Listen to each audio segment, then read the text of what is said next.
Top stars నటించిన సినిమాలు ఏ వచ్చినా కూడా బాక్సాఫీస్ దగ్గర రికార్డుల వర్షం కురిపించే కన్నా ముందు ఆ సినిమాల టీజర్లు ట్రైలర్లు ఎలాంటి రికార్డులను యూట్యూబ్ లో నెలకొల్పాయన్నది ఆసక్తికరంగా చూస్తూ ఉంటారు అందరూ కూడా.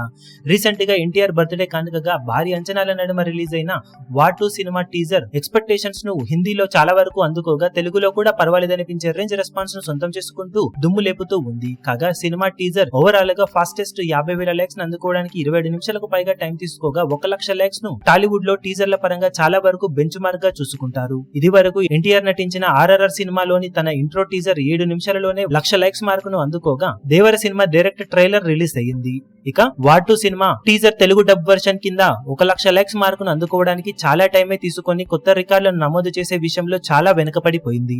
ఆల్మోస్ట్ 1 గంట టైం తీసుకొని 1,00,000 లైక్స్ మార్క్ ను అందుకుంది ఈ టీజర్. హిందీలో కూడా 1,00,000 లైక్స్ మార్క్ ను అందుకోవడానికి 36 నిమిషాలకు పైగా టైం తీసుకోగా అక్కడ బాలీవుడ్ టీజర్ల పరంగా ఆదిపురుష్ టీజర్ 20 నిమిషాల వ్యవధిలోనే 1,00,000 లైక్స్ మార్క్ ను అందుకుంది. ఓవరాల్ గా చూసుకుంటే టీజర్ మరీ అనుకున్న రేంజ్ లో రికార్డులను నెలకొల్పడం లేదు, కానీ ఉన్నంతలో రెస్పాన్స్ అయితే బాగానే ఉందని చెప్పవచ్చు. మొత్తం మీద బాలీవుడ్ బాక్సాఫీస్ దగ్గర ఎన్టీఆర్ ఈ సినిమాతో తన మార్కెట్ ను మరింతగా పెంచుకునే అవకాశం ఉండగా 24 గంటల్లో ఈ టీజర్ కి ఓవరాల్ గా ఎలాంటి రెస్పాన్స్ సొంతమవుతుందో చూడాలి. ఇప్పుడు మొత్తం మీద టాలీవుడ్ టీజర్ల పరంగా RRR సినిమాలోని ఎన్టీఆర్ రామరాజు భీమ్ టీజర్ 7 నిమిషాల వ్యవధిలో 1,00,000 లైక్స్ మార్క్ అందుకొని ఇప్పటికీ టాప్ లో ఉండగా తర్వాత వకీల్ సాబ్ 8 నిమిషాలు, సలార్ 8 నిమిషాలు, పుష్ప 2 టీజర్ 9 నిమిషాలతో మిగిలిన ప్లేస్లలో నిలిచాయి. ఓవరాల్ గా వార్ 2 టీజర్ అంచనాలను మొదటి 1,00,000 లైక్స్ విషయంలో అందుకోలేకపోయింది. 24 గంటల రెస్పాన్స్ అయినా ఎలా ఉంటుందో చూడాలి. ఇప్పుడు ఈ వీడియో మీకు నచ్చినట్లయితే లైక్ చేయండి, షేర్ చేయండి, ఛానల్ ను సబ్స్క్రైబ్ చేయడం మాత్రం మరవకండి. ఏ చిన్న అప్డేట్ ను మిస్ అవ్వకూడదు అనుకుంటే బెల్ ఐకాన్ ను ప్రెస్ చేయండి.